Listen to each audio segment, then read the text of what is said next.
प्यारे बच्चों, बहुत समय पहले की बात है। शांतिपुर नामक जंगल में मीनी नाम की एक माँ बंदरिया अपने 2 बच्चों मिंटू और चिंटू के साथ रहती थी। मीनी अपने बच्चों से बहुत प्यार करती थी और पति की मृत्यु के बाद अकेले ही उनकी परवरिश कर रही थी। वह उन्हें स्वादिष्ट भोजन लाकर देती और कभी भी पिता की कमी महसूस नहीं होने देती थी। एक दिन वह केले लाकर बोली, बेटा, ये केले तुम दोनों के लिए हैं। पहले तुम खाओगे, फिर मैं खाऊंगी। बच्चे झगड़ने लगे कि पहले कौन खाएगा, लेकिन माँ ने प्यार से समझाया और उन्हें बराबर बांट दिया। मिंटू ने माँ से पूछा, इतने मीठे केले कहाँ से लाती हो माँ?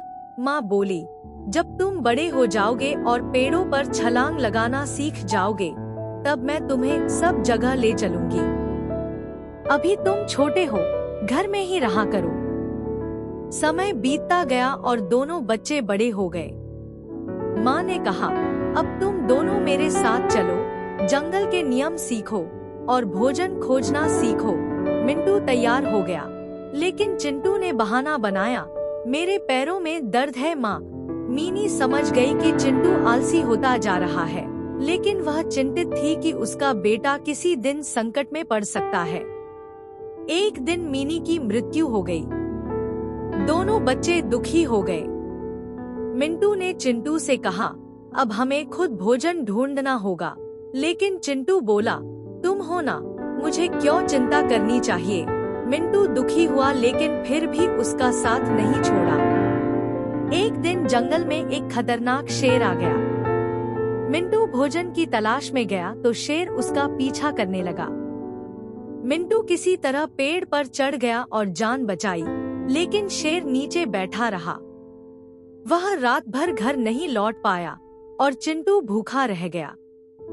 सुबह मिंटू लौटा और चिंटू ने ताना मारा, तुम्हारी वजह से मैं भूखा रहा। मिंटू बोला, भैया, मैं मरते मरते बचा हूँ, इसलिए खुद भी मेहनत करना सीखो। धीरे धीरे बारिश का मौसम आ गया और जंगल में बाढ़ आ गई। मिंटू चिंटू के लिए खाना लाने गया, लेकिन लौटकर नहीं आया। चिंटू भूख से तड़पता रहा और पछताता रहा कि उसने कभी कुछ सीखा ही नहीं। अंततः वह भूखा ही मर गया। बच्चों, यह छोटी सी कहानी हमें सिखाती है कि हमें दूसरों पर निर्भर नहीं रहना चाहिए। समय रहते आत्मनिर्भर बनना जरूरी है।